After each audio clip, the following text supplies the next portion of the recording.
Está começando mais um Comentaristas de Portal, o seu podcast sobre notícias, com comentaristas de opinião extremamente duvidosa, com exceção da opinião dos nossos convidados. Nós estamos gravando este programa no dia 25 de maio de 2026. O meu nome é Adrian Lemos e juntamente comigo está ele, o menino que pedala pra caramba, senhor Thiago Miro. Olá, eu vi lá agora que você voltou a ficar ativo no Instagram, tá vendo meus stories lá e vendo eu cumprir minhas metinhas da semana aí, né? Sim, tô tentando ficar ativo no Instagram. É isso aí. E uma turista, alguém que faz muito tempo que não grava conosco, agora, senhor Thiago, nós tínhamos anteriormente um senhor que nós chamávamos de picolé argentino. Agora nós temos um picolé belga. A senhora Laís, vulga prima do Xandão, diga-se de passagem, voltou para as terras brasileiras depois de uma temporada na Bélgica. Senhora Laís, seja bem-vinda a este pequenino programa. Muito obrigada, e finalmente eu já estava cansada de estar congelada na Bélgica. Voltando agora para este calor, porque inclusive eu saí de 8 graus para 28 em Salvador, foi traumatizante. Caramba! Mas mesmo assim foi bom. Ok, é isso aí. E aí, meu povo, bora atualizar? Bora!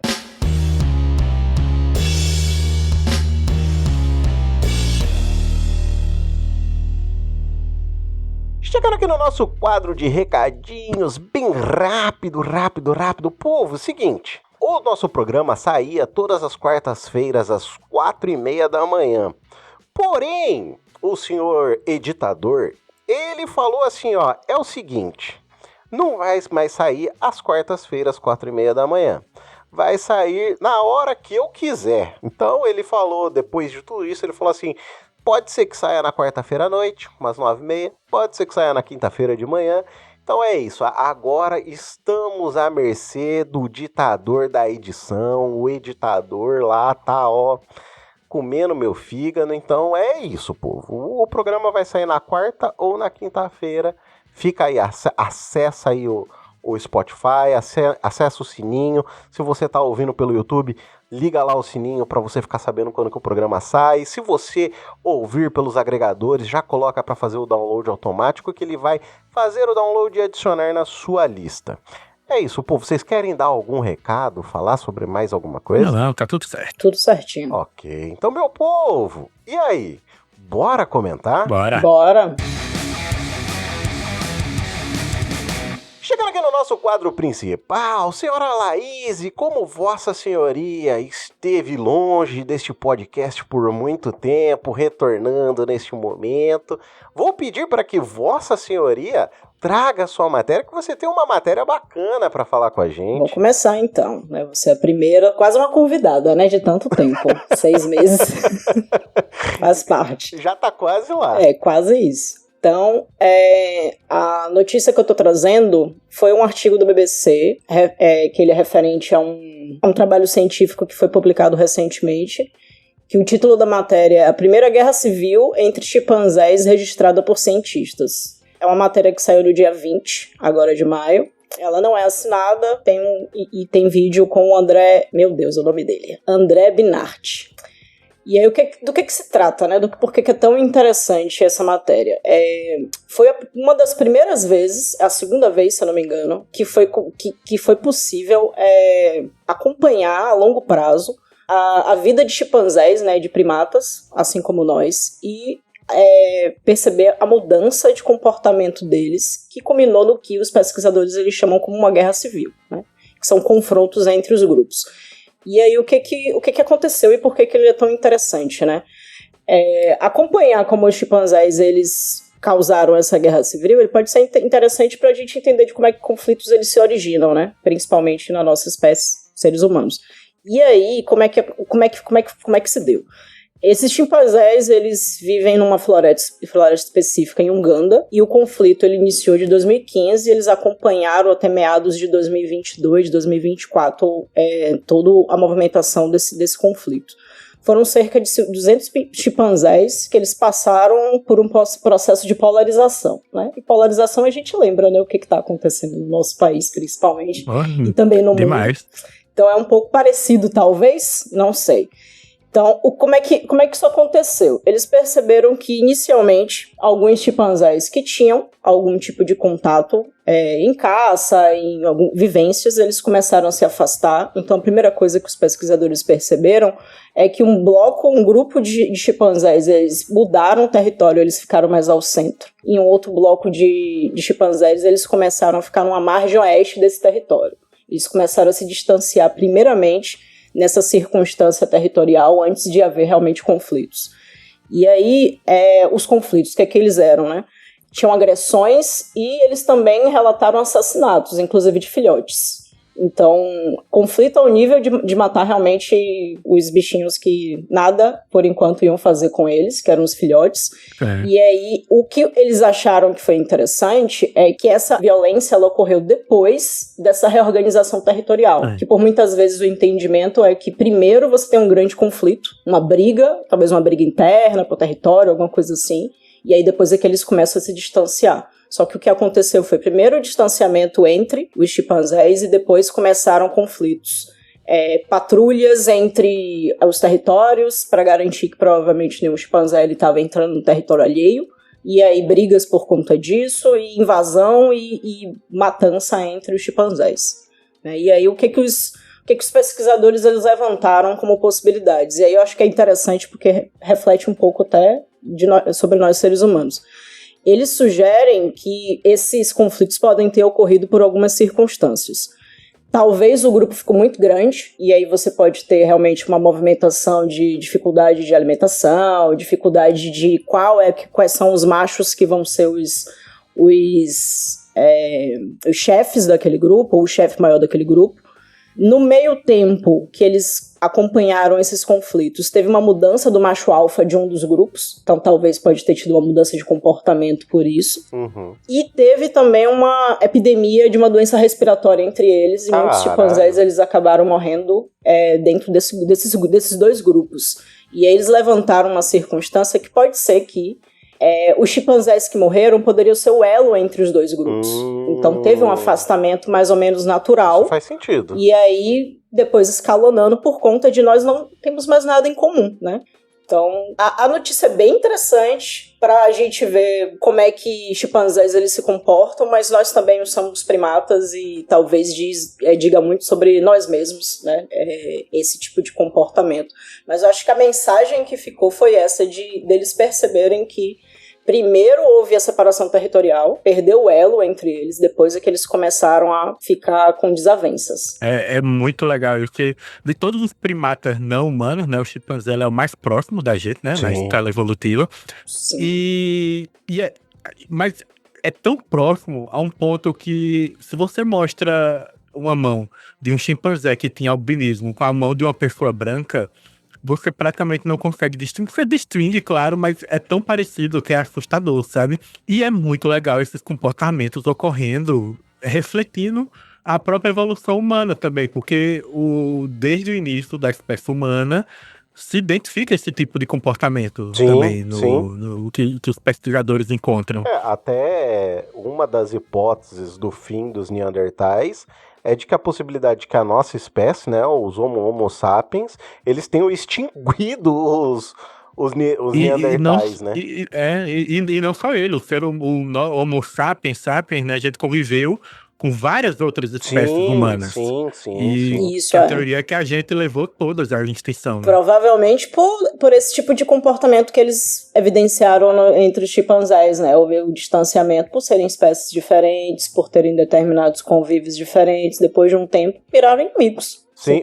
e assim, uma coisa que eu sempre me pergunto, e até foi uma coisa que eu trouxe no passado, e foi motivo de chacota e zoeira, é o quanto o nosso lado animal influencia no nosso lado social como seres humanos, entendeu? O quanto o que influencia em nós como animais sociais, o quanto é influência da sociedade, o quanto é influência do meio em que a gente vive, do meio reflexivo e coisas assim, e o quanto tem do nosso lado animal. Inclusive, cara, tem um Naruhodo maravilhoso falando sobre isso, que o Altair coloca diversas hipóteses, ele fala sobre diversas coisas, mas é algo que, assim, sempre que eu tento pensar sobre isso, eu entendo que nós somos animais sociais, completamente. Mas ainda somos animais.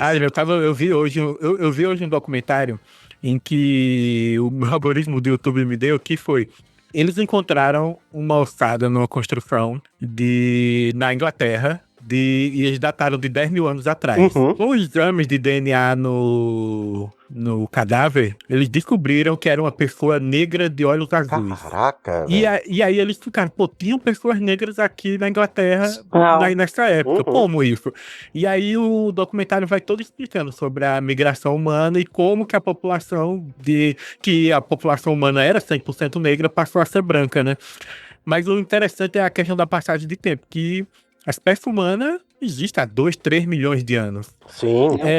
Curtíssimo. O Homo sapiens existe há 200 mil anos. E só há 10 mil anos é que o ser humano criou a agricultura. Não nada.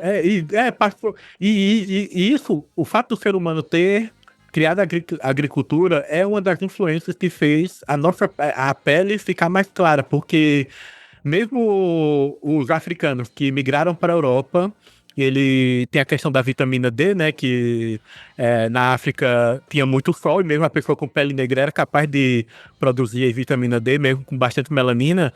Na Europa não era, só que na Europa eles ainda conseguiam absorver, ingerir vitamina D a partir da carne de animais, de peixes que ele comia.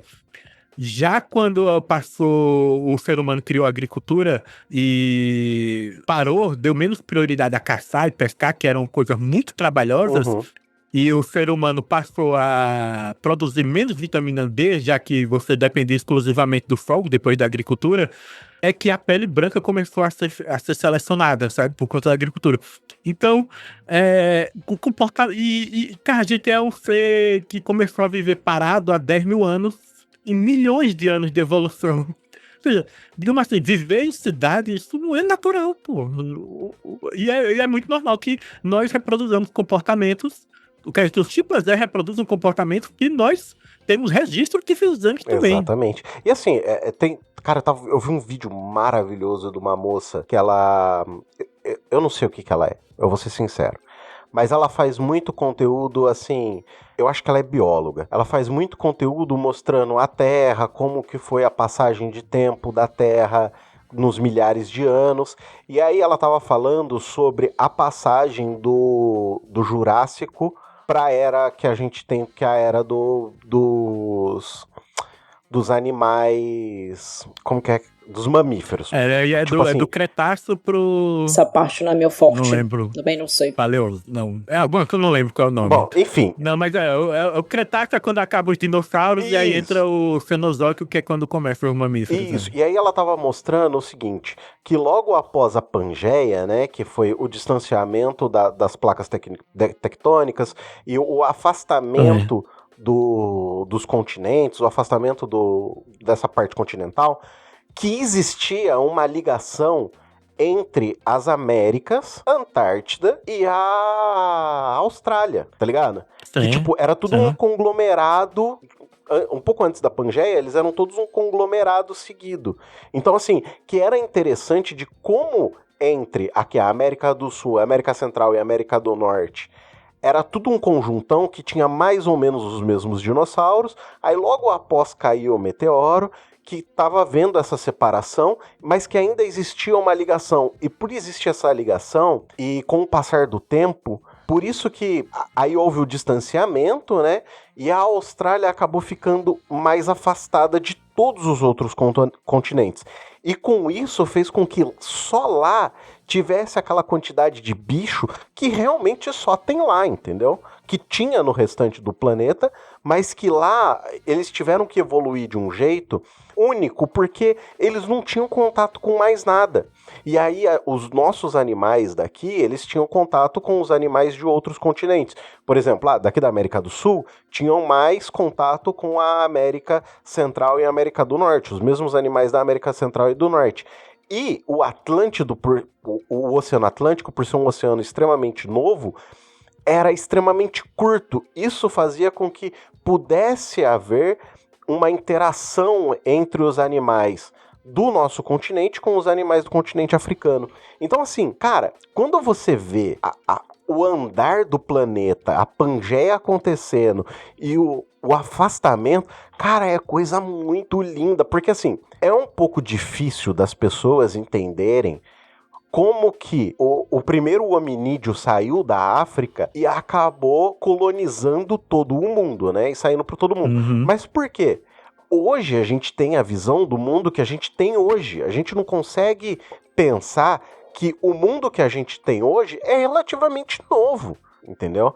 Que precisou de milhares e milhares de anos pra gente ter o que a gente tem hoje. Os registros que a gente tem hoje são registros recentes, de 500, 600 anos, que a gente vai ter e a que primeira... nós, Homo sapiens, somos novos nesse processo. Exato, extremamente novos. E tem um dado que é muito foda, que fala assim, ó, os dinossauros gigantes, né, não os não avianos, eles dominaram o planeta por cerca de 250 milhões de anos. Sim. Vamos pegar nós, seres humanos, inteligentes, que já estavam usando uma ferramenta, caçando em grupo, tem seus 2 milhões de anos, por aí.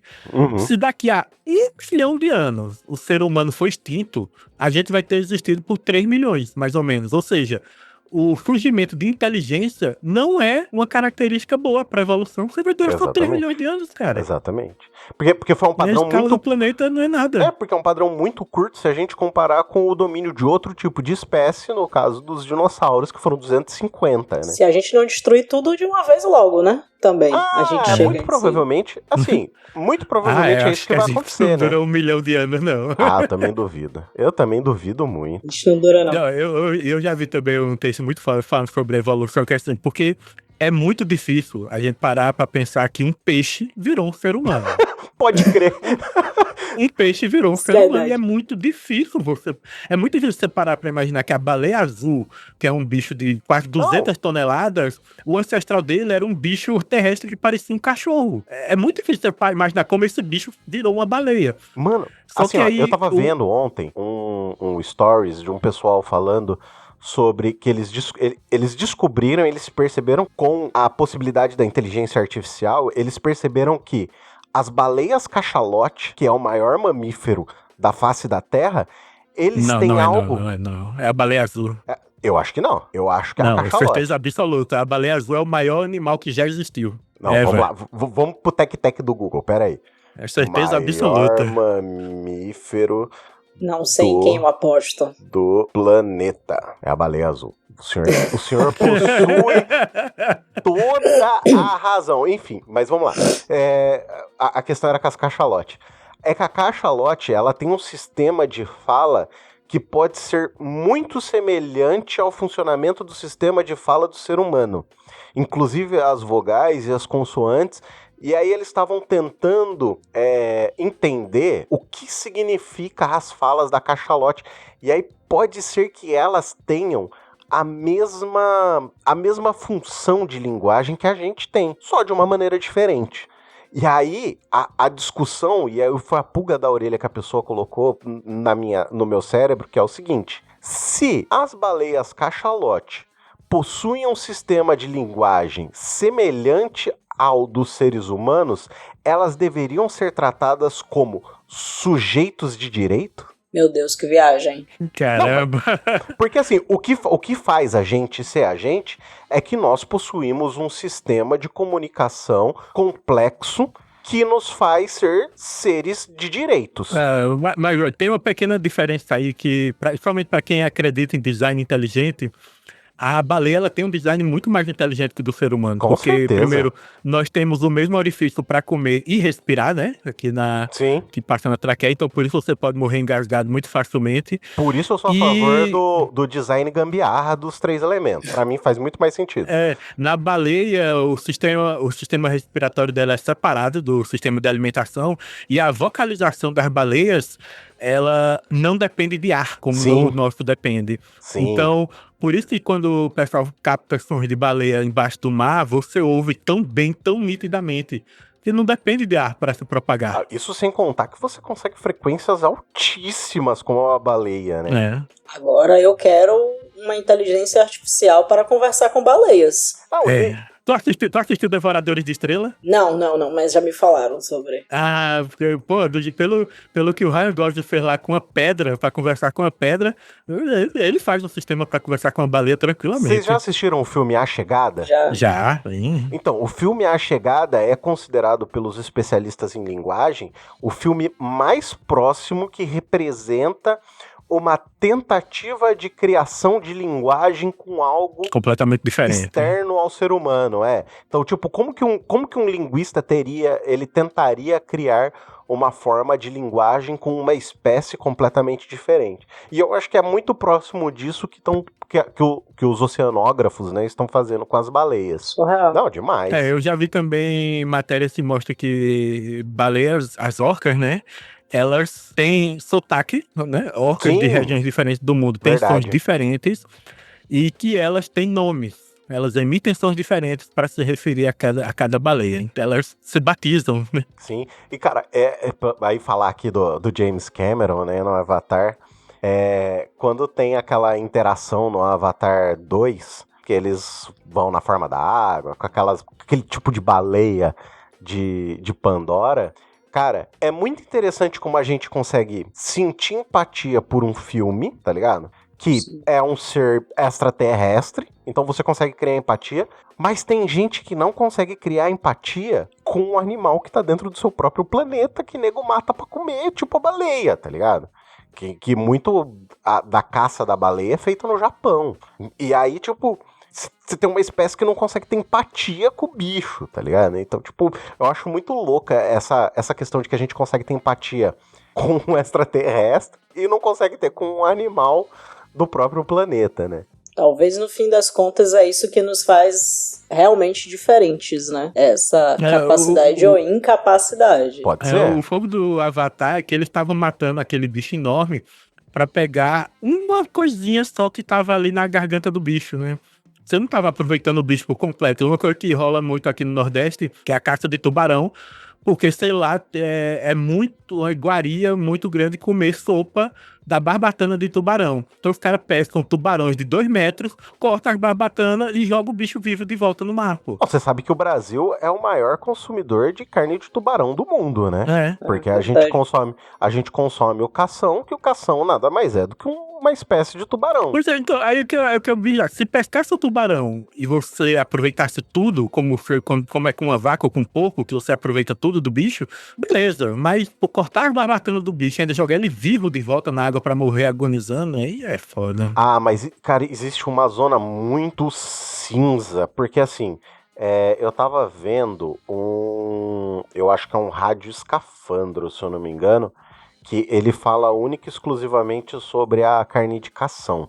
E, cara, tem muito dessa coisa que nem você falou, de cortar as barbatanas e jogar o bicho. Inclusive, isso é considerado crime ambiental no nosso país. Porque, tipo, é extremamente cruel com o animal fazer um negócio desse.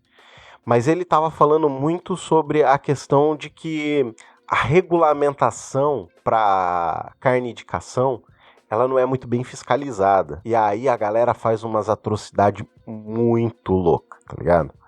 E aí tem um monte de questão de que a carne de cação, ela é utilizada em escolas, para alimentação em escola pública, e isso gera um mercado gigantesco, e a matança desenfreada desses animais. Então, cara, eu vou até deixar vocês falar aqui, que eu vou procurar qual que é o programa certinho do Rádio Escafandro falando sobre sobre o cação. Vocês sabem dizer quanto tempo é o crescimento de um tubarão? Porque talvez seja esse o ponto, né? Assim, eu não consigo imaginar também uma criação como boi. Então, acaba meio que eles tratando como se fosse uma iguaria mesmo, o que é triste, assim, né? E principalmente nessa parte de jogar de volta pro mal, o bicho agonizar até morrer. Porque provavelmente se fosse algo que desse pra fazer a criação, já estaria acontecendo. E aí, eu já vi alguma coisa, uma matéria relacionada ao zoológico daqui de Recife, que ele já teve um aquário com tubarão. E aí a matéria falava assim que você não tem, no mundo, nenhum tipo de criação de tubarão que tenha dado certo. Que eles sempre tentam muito, mas fatalmente o bicho morre. Sabe? Porque é um animal que costuma nadar centenas de quilômetros diariamente, né? Se a gente for parar pra pensar, esses animais que a gente tem como meio de alimentação, eles são animais que eles podem até andar muitos quilômetros, mas eles são relativamente mais lentos, né? Acho que você consegue manter um espaço controlado e mesmo assim você não vai... Você vai cansar ele, mas ele vai dar o suficiente pra ele viver adequadamente bem. É completamente diferente. O cavalo era um bicho selvagem que percorre dezenas de quilômetros diariamente, mas a gente domesticou ele a viver em currais pequenos e foi bem sucedido, né, com o cavalo. Sim. Ó, um tubarão, ele leva em média de 5 a 15 anos para atingir sua maturidade sexual. Então, para atingir mais ou menos a fase adulta. Só que eles conseguem viver até 150 anos de forma tranquila. Sem ninguém arrancar as barbatanas deles de preferência, né? Exatamente. Se eu não me engano, tem um tubarão que ele... Já tem mais de 400 anos. Alguma coisa assim, que tem um tubarão registrado, que o pessoal acompanha ele, que tem aí uns 400 anos de idade, é verdade. Então, o que eu tava falando naquela hora de evolução, como era difícil você falar que um peixe veio a virar um ser humano um dia, né? Sim. Que a pior parte de entender a evolução é tentar entender a escala de tempo. Porque a gente, ser humano, a gente vive no máximo 100 anos. São raríssimos as pessoas que passam dessa idade. Então, pra gente imaginar, por exemplo, que Cristo viveu há 2000 anos. 2000 anos é uma escala de tempo incomensurável pra gente imaginar o que é isso. Sim. E aí quando você para pra pensar, por exemplo, que um T-Rex da vida, que é um bicho tão icônico, morreu há 65 milhões de anos. Você imagina milhões de anos. E aí o negócio interessante é que assim, vamos supor que você tem lá uma lagoa, um lago enorme e tal, com vários peixinhos lá. E passa 10 mil anos completamente igual, nada acontece. Mas ocorre um terremoto que derruba lá umas pedras da montanha e divide essa lagoa em duas. Só que uma das lagoas ficou mais rasinha, tem menos oxigênio diluído na água e muito peixe vai morrer por causa disso. Mas que por coincidência... Alguns peixes ali têm um pulmão um pouquinho maior e sobrevivem com aquela quantidade menor de oxigênio. Sim. Você passou ali algumas gerações, você já tem duas espécies de peixe diferentes. Sim. Que até por fora podem não ser grandes coisas, mas já vão ser duas espécies diferentes. E aí você vai imaginando milhões e milhões de anos de mudanças aleatórias que vão modificando o bicho, aí começa a facilitar, como que um animal único deu origem, por exemplo, ao ser humano e ao chimpanzé. Não, e ó, você falou sobre essa questão. Eu gosto muito de aquarismo, então assim, eu adoro peixe, de uma forma geral. Em muitos países da África, possui um peixe chamado Kailifish. Então, quem estiver ouvindo aí, entra no Google e procura. Digita aí, K-I-L-L-I Fish, né? F-I-S-H, Kailifish. Ele é um peixinho muito pequenininho, 3 a 5 centímetros.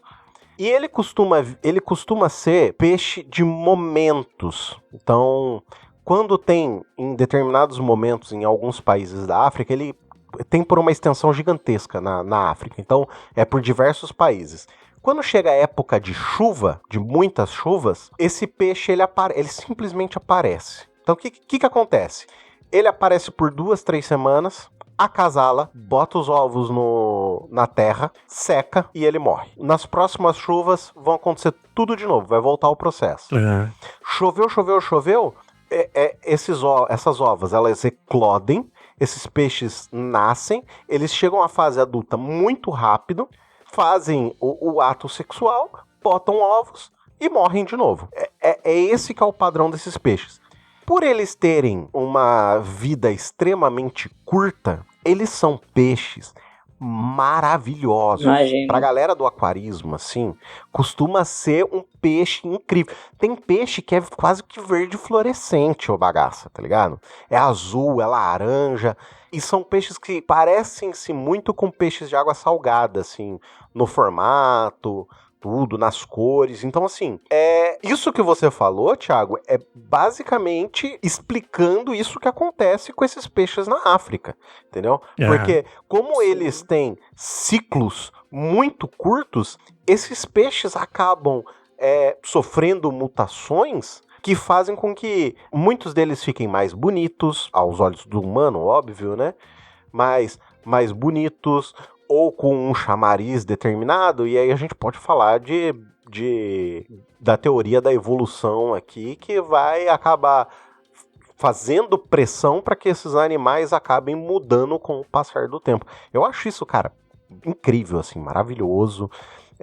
Pensar sobre isso no nosso planeta, eu acho que Aí vem um filho da puta que vem me falar que a porra do ser humano tem 5.000 anos, entendeu? E olhe lá, porque ele viu na Bíblia que Adão e Eva foi quem populacionou o planeta, sabe? O criacionista maldito. Porra, eu fico desgraçado com isso, velho. Com tanta evidência foda de como as espécies evoluíram. Sim. Eu tenho um amigo, eu tenho um conhecido aí que também ele é podcaster e ele é pastor, né? Uhum. E de vez em quando ele abre aquela caixinha de perguntas, né? E uma vez uma pessoa perguntou, os dinossauros realmente existiram? Porque não tem na Bíblia, né? Uhum. E aí a resposta dele, olha, as evidências estão aí, ponto. É como você pegar uma cadeira, aqui está uma cadeira, tá aqui. Não tem. A gente não está acreditando na cadeira. Ela está aqui. Quando você acha uma ossada de um bicho de 12 metros, não é questão de acreditar que aquele bicho existiu ou não. Mas a cabeça das pessoas funciona de uma maneira muito aleatória. Eu tenho um parente que ele falava durante a pandemia do Covid que ele acreditava em mim, de que eu estava realmente trabalhando e que, pra mim, que eu acreditava que realmente o Covid existia. Só que ele me falou que tem um grande grupo no WhatsApp com todos os pesquisadores da Fiocruz do mundo, e eles iam de madrugada e eles contaminavam as amostras para a gente acreditar de que existia o vírus. Então, o modo de funcionamento das pessoas é inacreditável. Elas vão encontrar uma forma de dizer que é daquele outro modo. Então, talvez várias pessoas no mundo saíram colocando fósseis assim, por aí, pra alguém descobrir e pra dizer, não, isso aqui existiu, tá vendo? Não, mas a história, os fósseis eu já vi outra justificativa, que os fósseis são plantados por Satanás pra testar a fé das pessoas, e já vi outras falando que os dinossauros morreram no dilúvio, então não foi todo mundo que entrou na arca, né? É porque não deu, né? Entendi, não deu pra botar na arca. Entendi. Pode ser. Entendi. É porque eles eram animais que não deveriam entrar na arca, né? Mas as iguanas entraram, né? Porra, as moscas, né? As baratas também, né? As baratas também. Pombo. Os mosquitos, né? Essas porcarias, essas pragas que quase te matam. O pesadelo do Thiago, né? Eu até posso acreditar aí na história do dilúvio. O problema é como você explica a extinção dos grandes répteis marinhos, né? Porque eles não tinham problema com dilúvio, né? Não, de forma alguma. Verdade, é um bom ponto. Mas aí da notícia que a Laís trouxe, né? Que se formou 2 grupos, tem uma história interessante também, que ainda de um vídeo do Pirula muito massa antigo, já sobre a dispersão dos seres humanos, que fala também de uma floresta de gorilas, em que houve um puta do incêndio na floresta e meio que dividiu a floresta em 2. Caralho. E você separou 2 grupos de gorilas em que se tornaram espécies diferentes de gorilas, que um é o gorila, que é o que a gente conhece, e tem lá um gorila, algum outro sobrenome que eu não lembro. E são diferentes mesmo. É bem interessante. E só um incêndio causou a criação de 2 espécies diferentes de gorilas. Não, e agora você imagina pra gente, pra nossa espécie, que simplesmente migrou pra todos os continentes, irmão. Tá ligado? A nossa espécie tá dispersada pelo planeta inteiro, mano. Cara, isso é tão foda, porque você tinha o ser humano surgindo na África, E aí, quando o grupo que vai para a Europa seleciona naturalmente as pessoas de pele mais clara por conta da baixa luminosidade solar. Sim. O pessoal que vai para a Ásia, que passa a viver ali no Nepal, naquelas regiões super altas, seleciona as pessoas que têm mais habilidade de transportar oxigênio no sangue. Porque já sabe que essas pessoas transportam oxigênio de uma maneira muito mais eficiente. Tanto é que você vê turistas subindo o Everest com tanque de oxigênio, todo coberto, quase morrendo, e o Sherpa lá de sandália e bermuda, sabe? Fumando, não é boa subir. E olhando pra cara do gringo e falando assim, nossa, esse filho da puta vai morrer aqui. E aí você tem o pessoal da América do Sul que vive no Peru, nos Andes e tal, super alto, eles têm a mesma habilidade do pessoal do Sherpa, só que eles evoluíram para ter mais hemácias, ao invés de transportar melhor, eles botaram mais transportadores. O que explica o pessoal que foi para a China e para a Ásia, que selecionou, na Mongólia também selecionou a característica de ter o olho mais fechado? Será que é porque muita luminosidade, o terreno muito plano e tal? Pode ser. Ou é porque só achava um olho fechado mais bonito e acabou selecionando? Pode ser também. É muito foda isso, pô. São esses pequenos detalhes que são interessantes, né?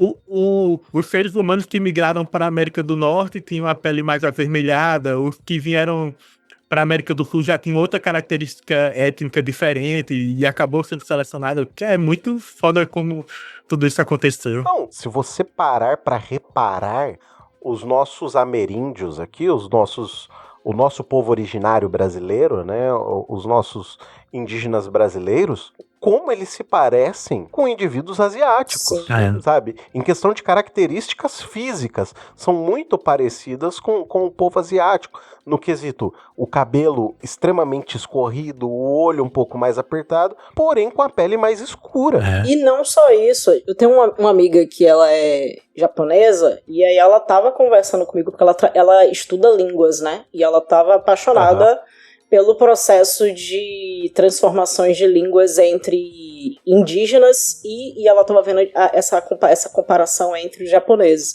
E ela falando, ela não lembro quais eram as palavras que ela me disse, mas ela me falou algumas palavras que de alguns dialetos aqui dos ameríndios e algumas palavras japonesas. Ela tava falando, tipo assim, a forma de construção das palavras é muito parecida. Caralho, olha a fonética é parecida. Então, a gente consegue encontrar que tem algo em comum. Em algum momento eles foram separados e aí continuou o processo. Mas até esse momento onde a linguagem foi construída, tinha ligação entre eles. Sim, e cara, é muito doido pensar isso.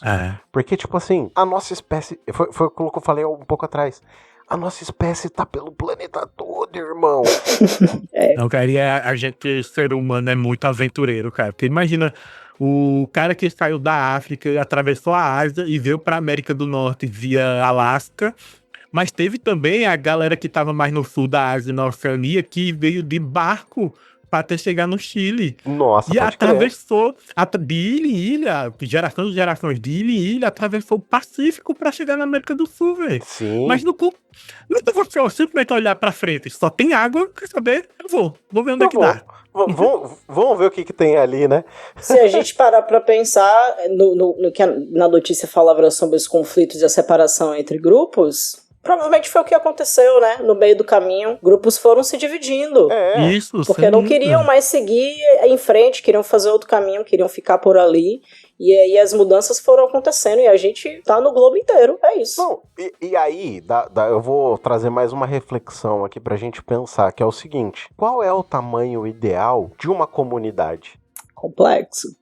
Não, porque ó, você para pra pensar. Não, isso aí é difícil, porque você tem países minúsculos, com pouquíssima população que funcionam, Sim. Países grandes que não funcionam, e você tem uma China. Você tem a China com quase 2 bilhões de pessoas funcionando, e você tem a Índia com quase 2 bilhões de pessoas não funcionando. Exatamente. Uma do lado da outra. Sim, mas aí entra a questão do quanto o social influencia no animal humano, né? Porque, assim, é o que eu tava falando hoje com a minha mãe.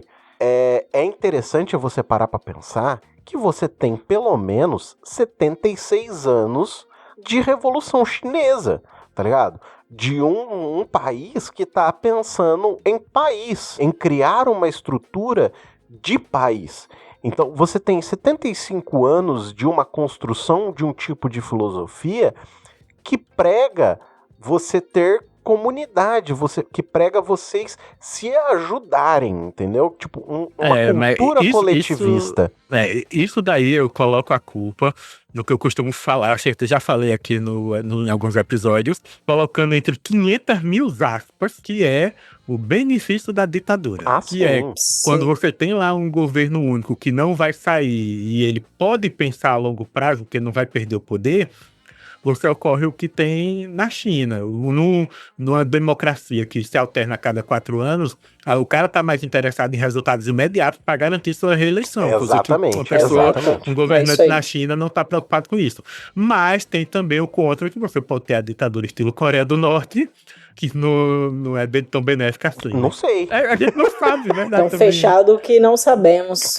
Exatamente. Não, mas pô, você tem a ditadura Arábia Saudita da vida, né? Que uma família é literalmente dona do país e um jornalista da vida que fala alguma coisa contra, o cara é literalmente esquartejado. Então, mas aí não é uma ditadura coletivista, né? É uma ditadura centralizada em um conjunto mínimo de pessoas. Não, né? então, é justamente para completar aquelas 1000 aspas que eu boto em benefício da ditadura, que é uma exceção que rolou na China, né? E aí entra um quesito interessante que é o seguinte, eu penso, talvez por viver em um sistema que preza muito o individualismo, eu penso que um sistema coletivista ele é muito mais vantajoso para um grupo do que um sistema individualista. Por quê? Quando você tem mais pessoas pensando da mesma maneira, com o mesmo conjunto atrás do mesmo ideal, você consegue, com essa unidade de pessoas, conquistar mais coisas, seja por meio da força, seja por meio da diplomacia, que a gente sabe que é 1000 vezes melhor a diplomacia do que o uso da força. Né? Inclusive, essa é a ideia de paraíso do cristianismo, né? Exatamente. Uma sociedade sem classes, sem dinheiro, simplesmente todo mundo igual. Igual, pessoinhas brancas com as girafas ao redor e o leão e a criança sentada em cima. Mas sim, Ou seja, comunista, entendeu? Comunista. O ideal do paraíso cristão é comunista, porra. É muito foda, velho, quando o cara chega, comunista, vai lá, dá teu dinheiro aí então, divide tuas coisas, amigo. Quem falou isso foi Jesus, pô, não foi Marcos, não. Pois é. Exatamente. Foi um barbudo, só não é o barbudo que você tá pensando. Ai, cara, é doido isso, mano. É muito doido de pensar, velho. Ai, mas é isso, gente. Vocês querem comentar algo mais sobre o quesito ali? Tem a questão do ebola, né, que a gente tava comentando antes de começar. Eu quero puxar nisso daí, aproveitando que esse caso dos chimpanzés ocorreu em Uganda. E aí é que eu quero extrair o negócio aí da nossa doutora, né? Vamos tentar. Na área de vírus. Eu vou falar o que é que eu vi, o que é que eu sei da história. Você tem o ebola aí, que é um vírus que causa acho que a morte por doença mais terrível que deve existir. Você morre por causa dissolvendo, né? Você vira uma bolha de sangue. Sim. É quase isso. E que a transmissão dele é difícil, assim, de ocorrer, né? Ela ocorre em países da África, como no Congo, de forma muito grande lá, porque o sistema de saúde é muito falho. Sim. Então, quando uma pessoa morre, é a própria família quem prepara o corpo para sepultamento. Ela tem contato com os fluidos do cadáver e acaba pegando também a doença. Então, você tem uma taxa de mortalidade gigantesca de quem pega o ebola por conta de ter esse contato com o cadáver, né? Que está contaminado, né? Sim. Mas aí, o que é que eu vi? Você tem muitos surtos de ebola no Congo, mas ocorreu agora um surto em Uganda. E o pessoal não sabe como é que foi parar lá. Como é que essa ebola do Congo foi parar lá? É o mesmo ebola? Ou foi um bicho que levou pra lá? É uma diferença?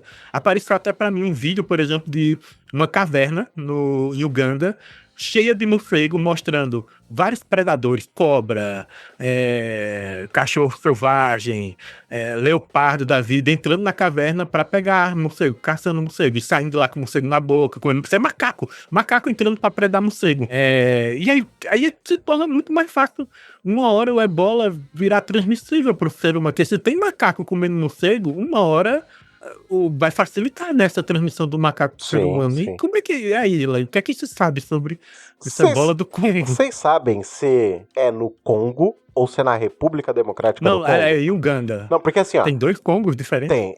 Você tem o Uganda, que ela tá numa porção mais central da África, né? Logo ao lado do Quênia. E aí você tem a República Democrática do Congo, que é um bagulho gigantesco. É a República Democrática do Congo. Então, eles fazem divisa um com o outro, tá? Então assim, fica. Eles fazem divisa. Existe até alguns lagos que fazem divisa entre um país e o outro, mas aí por isso que eu perguntei se era o Congo ou a República Democrática do Congo. Porque assim, você tem Uganda, a República Democrática e depois o Congo. A República Democrática. E o lance que a OMS criou um alerta mundial em relação a esse surto de ebola em Uganda é que eles não sabiam como estava rolando a transmissão em Uganda, porque teve muita gente lá contaminado e morrendo. Uhum.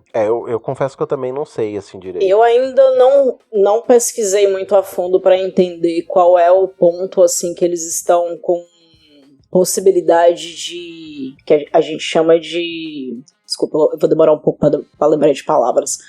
A gente chama de pulo, né, entre uma espécie e outra. Então, você tem lá vários morcegos com possibilidades de estarem sendo simplesmente reservatórios.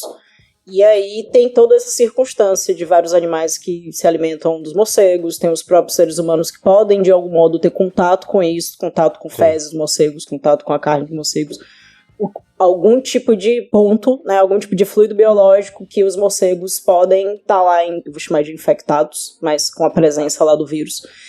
E pode ter várias possibilidades, porque quando a gente fala de transmissão de algum desses vírus que são zoonosos para humanos, não é uma vez só que acontece. Muito provavelmente são vários contatos. Pode ser o contato de uma comunidade em específico que sempre está lá em algum ambiente onde os morcegos eles estão vivendo, ou faz coleta de frutas, ou se alimenta de alguma coisa que os morcegos eles passaram, fizeram fezes, etc. E aí você tem esse pulo do vírus para o ser humano. Algumas vão causar doença imediata, outros não. E aí, infelizmente, no nosso caso, né, foi na República Dominicana do Congo mesmo, que aconteceu esse surto. Uhum. E aí, como você falou, Thiago, tipo assim, é muito rápido. Se eu não me engano, a taxa de mortalidade do vírus ebola em geral é 40%. Então acaba que esse é o problema. E que não vai chegar a causar uma pandemia, principalmente por conta disso, porque mata muito rápido. Então a chance de transmissão é mais baixa do que um SARS-CoV-2 que a gente teve, que a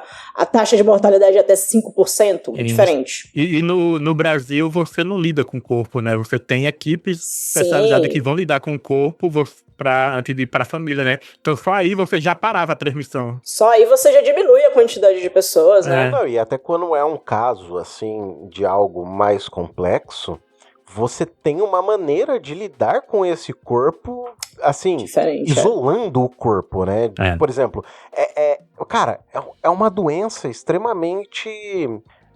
como é que fala? Eu vou falar uma palavra forte, que é racista, tá ligado? Porque assim, eu falei racista, mas vocês vão entender o que eu quero dizer. Que é o seguinte, por ser um continente, o continente africano ser um continente que foi extremamente explorado pela colonização dos europeus malditos, é um continente que lida com muita dor, com muito sofrimento, com muita escassez de acesso, entendeu? Com muita corrupção por conta do que os malditos europeus fizeram lá. E aí acaba se tendo não só pouco acesso a esses protocolos, como, por exemplo, a gente tem no Brasil, acaba se tendo esse atraso da medicina. Cara, eu vou falar dessa maneira, mas assim, parece que eu tô criticando os caras por quem eles são, e não é por causa disso. Eu tô querendo dizer que, assim... Não é um atraso da medicina, é a estrutura que não tem. Exato, isso. A estrutura do negócio é tão destruída que causa esse tipo de possibilidade da doença se alastrar, entendeu? Então por isso que eu falei que é uma espécie de racismo, porque é uma coisa que foi implantada naquela população, que talvez se não tivesse essa interação, essa exploração, entendeu? da Europa, dentro dos países do continente africano, e aí é que assim, não só na Europa não, do Brasil também, depois que a gente fez a putaria de ir lá caçar muita gente para trazer para cá como trabalho escravo, sabe? Eu acho que se não tivesse esse tipo de interação, eles teriam uma medicina completamente diferente, uma estrutura completamente diferente, talvez uma estrutura de país completamente diferente, se não tivesse tido o contato que teve com a exploração desse povo branco maldito, entendeu? O grande ponto também é que a África ela é um continente enorme. E existem países que têm determinadas circunstâncias melhores do que outras, mas ao mesmo tempo, né, você tem uma mistura ali de, sim, muita pobreza, muitos países em grande maioria pobre, mas você tem uma diversidade absurda de animais, também. Logo, uma diversidade absurda de possibilidades de doenças. Isso é uma verdade. E aí, talvez, assim, uma alta negligência por conta de todas essas circunstâncias históricas. E a gente na área da saúde, tem um bloco de doenças que a gente chama de doenças negligenciadas. O ebola tá dentro dela. Uhum. E talvez seja mais ou menos isso que você quis dizer sobre ser uma doença racista, porque existe é uma lista que a OMS ela trata como doenças negligenciadas, que são doenças que ocorrem em populações que são mais vulneráveis, por diversas circunstâncias. Uma delas é por conta da pobreza, por conta de escassez e várias circunstâncias. Tem alguns países na África África do Sul principalmente, mas tem alguns países que fazem uma grande força-tarefa para melhorar o processo de vigilância, para melhorar o processo de diagnóstico de doenças, mas ainda é pouco e precisa-se de dinheiro, né? Uhum. No final das contas, esse é o problema. A gente teve, por conta do Trump, um corte muito grande de verba em pesquisa e grande parte dessa verba também é direcionada para países da África para conseguir fazer contenções de novas possibilidades de doenças que podem surgir. Então, o bonito, ele faz uma coisa nos Estados Unidos e ele vai impactar a curto, médio e longo prazo o globo inteiro, né? Exatamente. Infelizmente.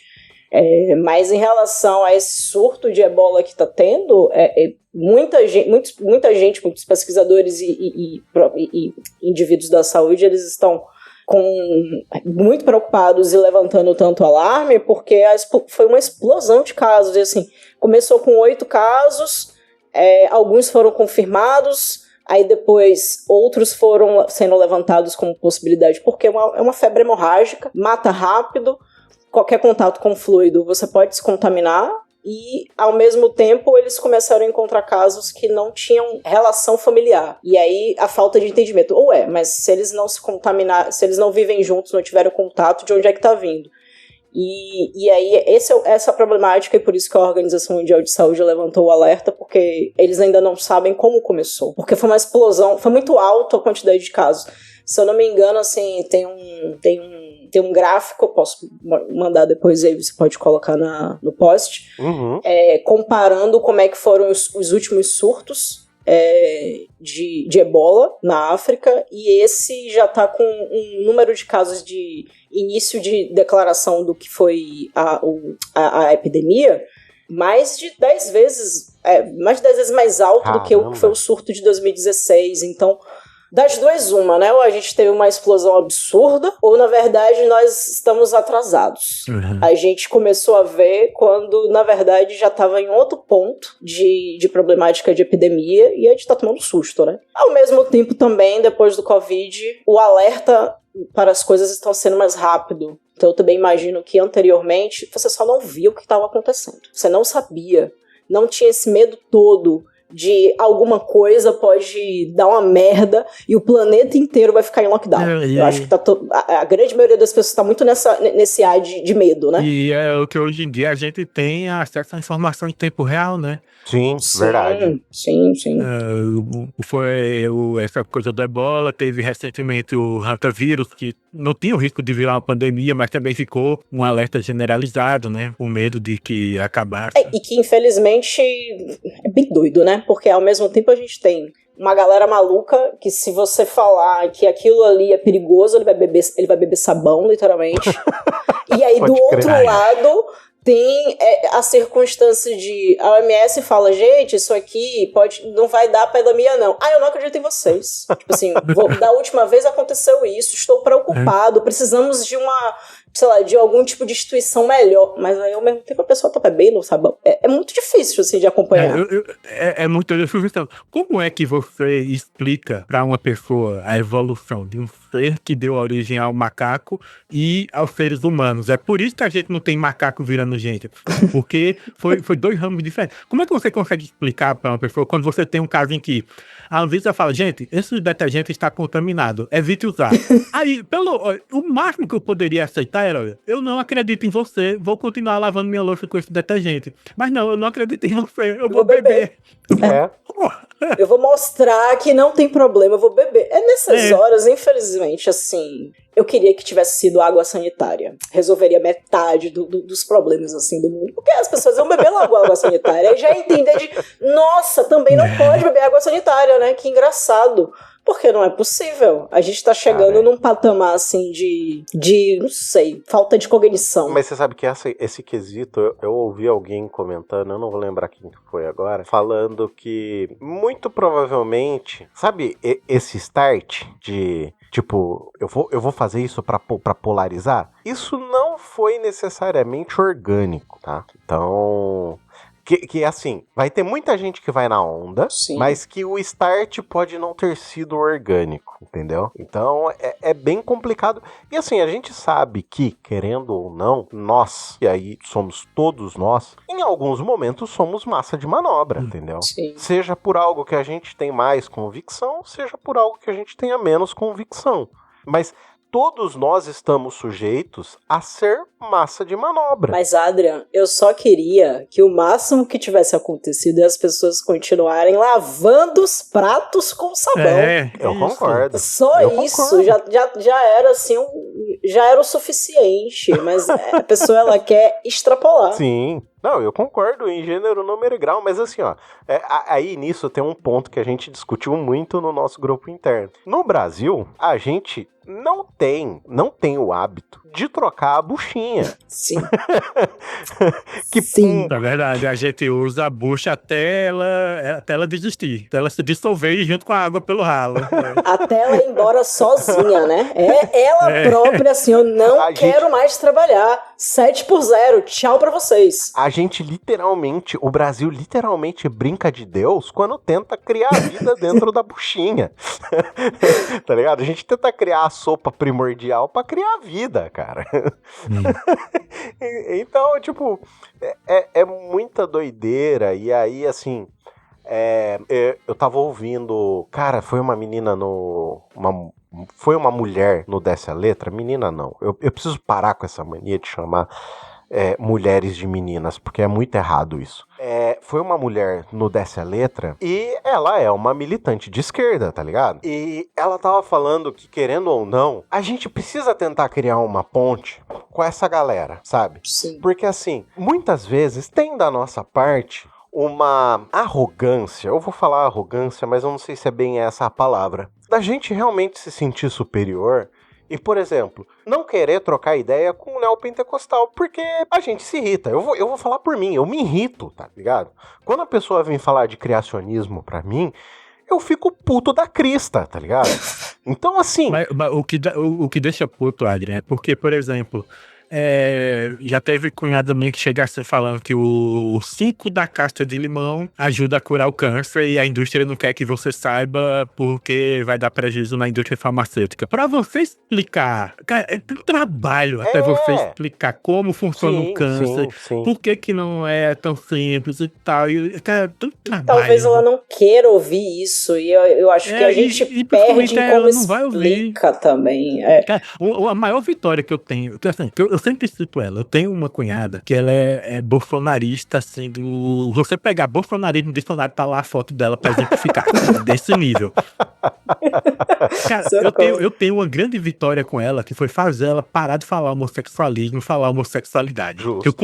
Depois de muito trabalho, eu consegui fazer ela entender a diferença e parar de falar. Isso foi que ano? Só por curiosidade. 2026? Isso foi em 2022.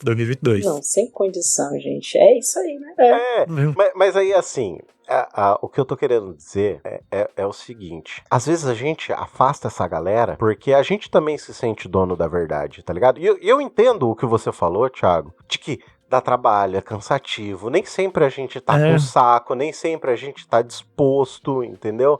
E assim, eu admiro para um carvalho a galera que tem disposição para ir, por exemplo, num debate com aquele imbecil, sabe? Coloque aqui o imbecil que você quiser, para mim é aquele imbecil coach. Então, assim, eu não teria a paciência que uma galera tem com ele, sabe? Cara, ele é uma pessoa que me tira do sério, que eu partiria para as vias de fato, tá ligado? Porque é um cara que eu não engulo de forma alguma, entendeu? Então, assim, eu admiro muito a galera que consegue debater e às vezes consegue criar um vínculo e tirar um cara, por exemplo, aquele maluco que ele era ultra apoiador do Charlie Kirk e no debate com o Santinelli ele viu que ele estava errado e hoje ele partiu para a esquerda, entendeu? Então, assim, eu admiro essas pessoas que têm essa paciência de dialogar, porque eu mesmo muitas vezes não tenho, entendeu? Não sei vocês. Eu acho que o máximo que a gente pode fazer, e eu acho válido, eu concordo com isso também, é a gente tentar não perder os parentes, né? Porque talvez o vínculo afetivo faça com que a gente tenha um pouco mais de paciência pra explicar. Às vezes não, às vezes é o contrário, né? O vínculo familiar faz você, na verdade, querer se afastar. Mas... Eu sou um privilegiado que do meu lado da família, todo mundo é de esquerda, assim, todo mundo super esclarecido pra essas coisas, todo mundo vai atrás das fontes, o caralho, assim, eu nunca tive problema com a minha família. Já com o lado da família da minha esposa, nossa senhora. Minha esposa se salvou porque ela fez faculdade de serviço social, hein? Todo o resto da família é bolsonarista. Nossa. É complicado. Cara, eu não tive essa sorte, não, cara. E tem a galera que vai do 8 a 80, né? Meu pai é bolsonarista ao nível de que ele teve um AVC. Meu irmão me falando que uma das primeiras coisas... E culpou a vacina. Uma das primeiras coisas que ele voltou a falar foi sobre Bolsonaro. A força que ele tirou foi voltar a falar sobre Bolsonaro. Meu Deus. Mas ele era petista. E aí fez um giro assim e virou uma outra coisa. Então, como, né? Como lidar? Mas, será que, assim, da mesma maneira que eu vim do liberalismo pra esquerda, e aí talvez seja uma elucidação, será que teu pai, não, eu vou colocar uma cobração aqui, que eu nem conheço teu pai, mas será que teu pai não foi do admiração para com uma figura, aí a decepção para com uma figura, indo para o reacionarismo a essa figura? E aí quem representa esse reacionarismo, seja o Bolsa de Cocô maldita? Foi justamente esse caminho, infelizmente. E aí, para tirar isso da cabeça dele hoje em dia, é impossível. É quase impossível, sim. Cara, saudade. Eu vi uma pessoa falando assim: qual foi a maior mentira que você já ouviu na sua vida? Eu começo por mim. De que se você mostrasse dados e informações coerentes, as pessoas aceitariam, tá ligado? Tipo. Inclusive, nós temos nossas convicções, que mesmo com base em dados mostrando que a gente tá errado, a gente ainda continua acreditando. Por exemplo, vitamina C pra gripe. Sim. Nossa, sim. A morte quando as pessoas me falam que vão tomar vitamina C pra gripe, ou me falam para tomar vitamina C pra gripe. Tem gente que eu desisto e falo, muito obrigada por me dar, vou tomar, vou melhorar minha gripe, mas é muito difícil. Não, e quando? E aí existe uma coisa que acontece, e aí eu acho que vocês vão concordar comigo, que é o seguinte: muitas pessoas ficam com sintomas de gripe logo após tomar a vacina da gripe. Sim. Concordam? Vocês concordam comigo nesse ponto, né? Não é nem questão de concordar, o fato de ir, né? Tem que ser, você tem que falar igual o Álvaro, antigo do Meteoro, fala, ele assim, olha, tem que separar o que eu sei e o que eu acho. Sim. O que eu sei é, pessoas que tomam vacina podem desenvolver sintoma daquela doença. Então, mas isso aí é um que fato. tá. Mas você sabe qual que é a questão? É o seguinte: quando você toma uma vacina, o seu corpo tá combatendo uma doença, por mais que ele esteja aprendendo a combater a doença, Isso. o seu sistema imunológico, naturalmente, o que ele faz? Ele baixa. Isso, porque tem vacinas que tem o vírus vivo ainda, né? Não, mas... Só enfraquecido. Então, você mas pode... quando você toma uma vacina, a tendência é a sua imunidade a baixar porque ela tá aprendendo a combater um novo tipo de doença. Isso. E aí, nesse momento, você tá vulnerável a pegar uma doença. E qual que é a doença mais comum de se pegar? Gripe. Gripe, resfriado, entendeu? Ambas são transmitidas por vírus. E aí é assim, como a gente não tem o hábito de, usar máscara, principalmente o filho da puta que tá doente, não tem a mania de usar a máscara pra, na hora da tosse, não jogar os perdigotos nos outros locais. Já começa por aí. A gente parou de usar o álcool em gel. Hoje em dia são poucos os lugares que você vai e tem álcool em gel à disposição para você usar. Eu posso falar porque assim, eu estava com sintomas de gripe na semana passada e eu precisei ir a lugares no qual existiam outras pessoas, porém eu fui de máscara. Mas eu percebi que não tinha pontos para eu poder passar álcool em gel na minha mão mais, como a gente tinha na época da pandemia, entendeu? Esses cuidados eles foram desaparecendo. E também tem outra coisa, Adrian. A tosse, a febre, aquele mal-estar, vários desses sintomas que são bem genéricos, na verdade são causados pela resposta imune. Não é nem o coitado do vírus verdade, que tá fazendo isso. Tipo assim, o corpo ele tá tentando colocar pra fora. Então ele vai fazer várias coisas e aí a gente tem esses sintomas bem genéricos, fica muito difícil, né? Sim. Tem gente que desmerece, acha que não, você não tá sentindo nada não. Ou então vai colocando as suas outras circunstâncias, né? O clássico, não, é minha alergia, é meu não sei o quê, tipo assim, mas a gripe eu transmiti pro outro, quase nunca. Eu tava vendo alguém falar que o simples fato de você ter uma irritação na sua via respiratória já causa coriza. Isso não significa gripe nem resfriado, nem alergia, nem nada. Significa que sua via respiratória está irritada. Só isso. Simples assim. Eu aprendi no frio que a coriza é a coisa mais normal do mundo. Mas é por conta do frio. É isso, é irritação. Sim, porque o frio irrita o seu sistema respiratório e com isso você acaba tendo coriza. Simples assim. Até por isso que muitas vezes no frio você acaba acordando com um pouco de coriza, porque o sistema respiratório ele está irritado. Não significa que você está com uma doença, significa que ele está irritado. Inclusive, por exemplo, toda vez que eu vou doar sangue, que é um ambiente que tem um ar-condicionado fortíssimo lá, né, nos hospitais, nos hemocentros, eu sempre fico com funga-funga o tempo inteiro. E aí sempre que eu vou fazer a triagem, o pessoal pergunta se eu tô gripado ou não. É a porra do ar-condicionado. Sim, e cara, é muito doido, porque assim, a gente, seres humanos, a gente, sociedade, a gente se esquece disso no dia a dia, entendeu? Porque a gente não reforça esse tipo de informação nos meios que tem que serem reforçados. Por exemplo, cara, pelo contrário, a gente tem mídia aí que fala o contrário. A gente teve mídia falando que você tinha que tomar cloroquina, entendeu? Cara, olha, é tão louco o que o bolsonarismo causou na gente, porque ó, nos anos 90, a gente teve surtos fortíssimos de cólera no Brasil. Sim. E aquilo fez com que a gente desenvolvesse, todo santo brasileiro aprendeu a lavar corretamente suas verduras, seus legumes, suas frutas, tanto que a gente nunca mais teve surto de cólera no Brasil. 2011 teve a pandemia de H1N1, que foi quando a gente começou a ter o hábito de usar álcool em gel, de lavar as mãos com frequência, e não era questionável, cara. Eu tomei vacina de H1N1 no metrô, pô. Eu tava andando no corredor do metrô. Eu tava andando nos corredores do metrô, indo pra casa, voltando da escola, e uma pessoa com uma caixa de isopor, quer vacina? Só aplica aí e tal. Não pegou nome, não registrou nada, só aplicou e pronto. Eu acho que foi nessa época aquela foto, né, clássica do Serra vacinando o Lula. Serra vacinando o Lula. A gente, tipo assim, a gente não consegue imaginar mais isso acontecendo, infelizmente. Não. A gente não consegue. Não. Cara, e aí chega...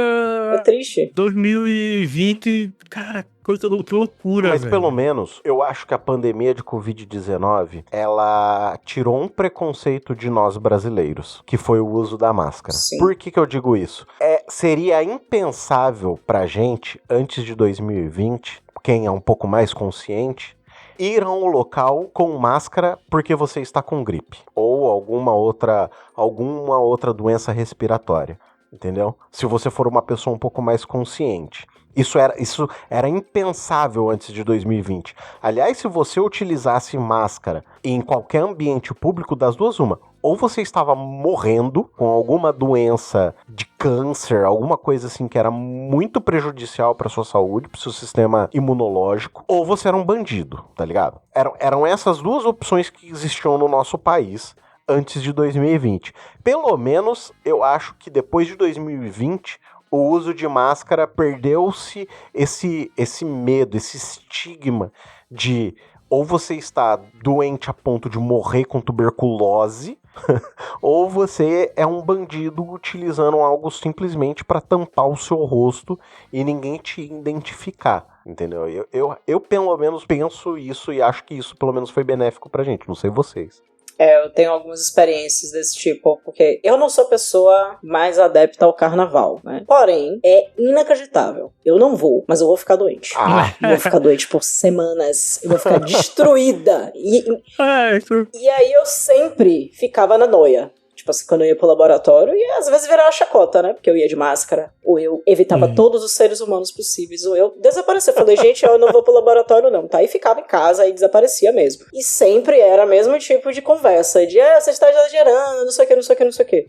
Pós-Covid, ninguém mais tá me julgando por isso. Eu posso ter as minhas noias por doença em paz. Perfeito. Então eu imagino que, de forma geral, as pessoas, elas diminuíram um pouco isso. É importante, né, para algumas pessoas que, às vezes, poderiam não se sentir tão confortáveis em usar máscara, agora elas estão mais confortáveis. Sim. Mas a gente como um todo, população talvez mundial, a gente não tá mais com essas grandes preocupações. No máximo, se surgir um antavírus do nada, aí vamos desacreditar a Organização Mundial de Saúde e vamos achar que vai ser pandemia a qualquer momento.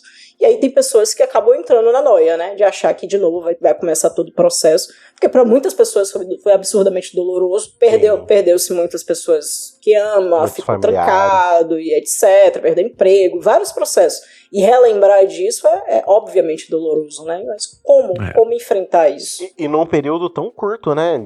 A gente tá falando em 6 anos, praticamente, do início do lockdown de 2020, que foi em março de 2020, que teve o primeiro lockdown da pandemia de Covid-19, e aí, cara, foi, tipo, uma barata voa, assim. É pouquíssimo tempo antes disso, a gente tinha o H1N1. Só que foram 10 anos antes.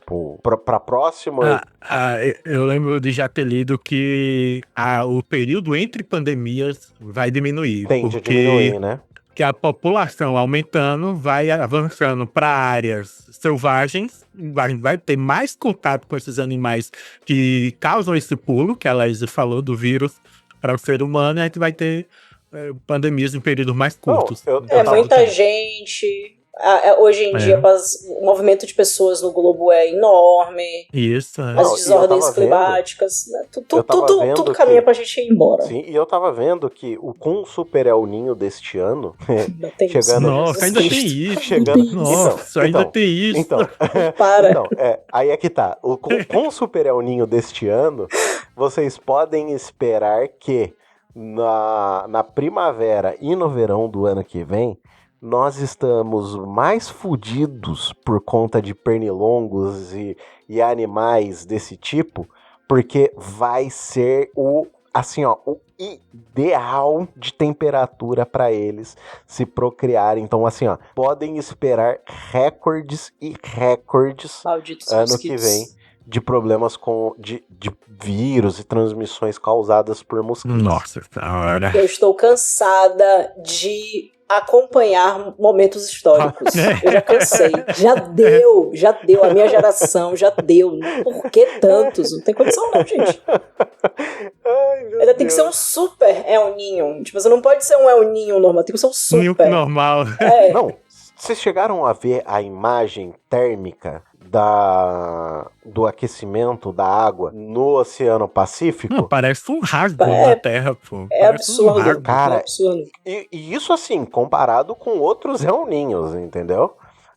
Tipo assim, cara, Ed, dá medo, cara. Parece o olho do diabo o negócio, pra gente usar aqui uma terminologia neopentecostal. Parece o olho do diabo o negócio, velho. É muito É muito feio de ver e pensar que é a gente que tá causando essa porra, entendeu? Isso que eu fico mais doido. Quando é que acaba tudo isso? Me responda. Cara, você sabe que eu tô ouvindo um podcast chamado Paciente 63. Maravilhoso. É muito bom. É um audiodrama. Cara, é uma websérie. Eu ouvi a primeira temporada hoje, ó. Cara, seu Jorge no papel de Paciente 63, aquele maluco é foda demais. Infelizmente, você perdeu a experiência de ouvir isso durante a pandemia, porque era assustador, mas... Caralho, não. Avance, vá avançando. E assim, ó, lá diz uma coisa que eu achei muito interessante. A gente tende a achar que os colapsos acontecem de forma brusca. Então, que o colapso vai acontecer e vai ser algo no estalar de dedos. E não é assim que acontecem colapsos. Eles acontecem de forma como aconteceu na pandemia. É claro, você tem um período grave, mas assim, foi gradual a subida até algo se tornar majestosamente colapsante. Eu não sei qual é a palavra que eu consigo achar para descrever, sabe? E aí eu achei essa ideia muito interessante de se pensar, sabe? De que a coisa nunca vai acabar como o filme do Armagedon ou o filme daquele outro Impacto Profundo, lembra? Com o Elijah Wood, que acaba caindo o meteoro na Terra. Tipo, nunca vai ser desse jeito. Isso que é o foda. Conte isso pros dinossauros e o meteoro deles. E é interessante que o meteoro pode, cara... Daqui a 5 minutos pode cair um puta meteoro na Terra que não foi avistado pela NASA, por nenhum observador viu, e daqui a 5 minutos ele cai e tchau, vida. Não, os astrônomos falam que a parte mais perigosa é o que vem de trás do Sol, né? Porque não tem como você avistar. Que é mais difícil de ver. Puts, é mais difícil de ver. Sim, é isso aí. Senhor Thiago, eu sei que Vossa Senhoria ainda tem ali uma matéria falando sobre o Pililili. Mas não vai dar tempo de falar do Pililili. Não, a gente traz no próximo episódio o Pililili. Mas eu lembrei aqui durante o episódio, já que a gente tá falando de corpo humano, vírus e tal, mais uma coisinha rapidinha pra pessoal ficar a par do que rolou, né? Porque há 2 dias aí faleceu um fisiculturista, o Gabriel Ganley, teve uma morte súbita e tal. Ainda não saiu o laudo da morte dele, mas com base nas milhões de entrevistas em podcast que ele dá pra se saber qual foi a causa da morte, né? Que foi por hipoglicemia. Como é que é o negócio? Nossa molécula essencial de energia é a glicose, né? Todo o alimento com carboidrato que você come, ele é quebrado e no final vira glicose que vai entrar na célula. E como é que ela entra? Você tem lá seu açúcar no sangue, seu pâncreasinho lá libera a insulina e a insulina possibilita a entrada do açúcar na célula. O que é que os fisiculturistas fazem? O cara ingere carboidrato pra cacete e injeta insulina no corpo. Porque pra dar um pico de insulina, fazer com que tenha muita energia sendo inserida, sendo absorvida pela célula, e isso realmente dá um aumento de força na academia para musculação, né? E é assim que eles podem ficar tão grandes, muito mais. Só que se ele errar na dose, ele tem uma hipoglicemia e você pode morrer em minutos. Caralho. Que foi o que rolou com ele, né? 22 anos, faleceu por isso daí. Eu sinceramente achava que era bomba, cara, pra ser bem sincero. Não, ele usava esteroide, mas no caso, a causa da morte dele deve ter sido hipoglicemia por esse fator aí mesmo. Injetou demais e... Faz sentido. O cérebro da gente, ele consome muita energia, muita glicose. E aí, se você tem hipoglicemia no sangue, o cérebro falha muito rápido. E é muito rápido mesmo. Depois de minutos, ele caiu e morreu. Nossa, mano, que doideira, velho. Vamos terminar aqui com o ânimo pra cima, terminar aqui felizes, né? É isso aí, meu povo. A gente já tá aqui com quase 1h30 de programa. Vamos seguir pro final desse nosso querido programinha. Eu sei que você tem a matéria do Pililili, mas vai ficar pro próximo programa. Esse já é o 4º ou 5º programa que eu tô tentando encaixar ela, mas deixa pro próximo. A gente tem que fazer uma edição especial sobre o Pililili. Justo, é isso aí. Meu povo, me encaminhando aqui pro final do nosso querido programa, caso vocês queiram entrar em contato conosco, nós temos aquele meio de comunicação extremamente arcaico chamado e-mail, que vocês podem encaminhar para comentaristas.pod@gmail.com. Nós temos também o link com todos os nossos links, dentre eles o formulário do Bora Comentar, que você pode mandar matéria, comentar, reclamar.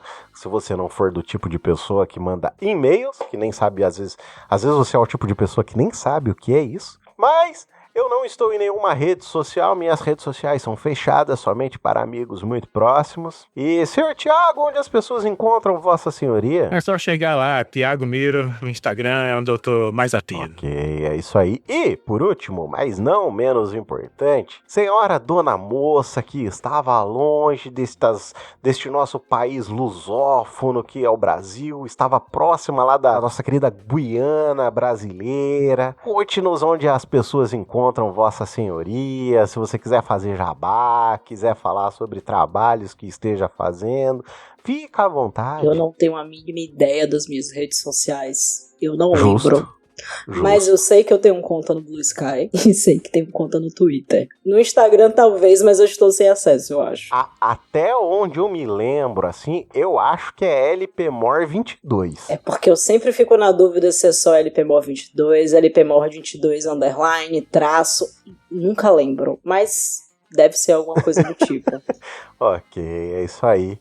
Meu povo, eu agradeço imensamente Vossas Senhorias por esta gravação. A gente fica por aqui. Um grandíssimo abraço. Até o próximo programa. E tchau, tchau. Tchau, tchau, pô. Tchau, tchau. Peraí. Certo. Tadinha, minha esposa dormiu e tá roncando. Peraí. Acontece, na época que meu computador ficava no quarto também, os meus amigos na chamada ouviam a minha roncando também. Aqui a gente não ouviu, mas na gravação do lado dele deve sair, né? Pelo menos eu não tô ouvindo. Também tô ouvindo. Eu espero que vocês não estão ouvindo minha vizinha aqui gritando do lado de fora também, porque tá acontecendo, né? Tadinha. O que eu tava falando mesmo?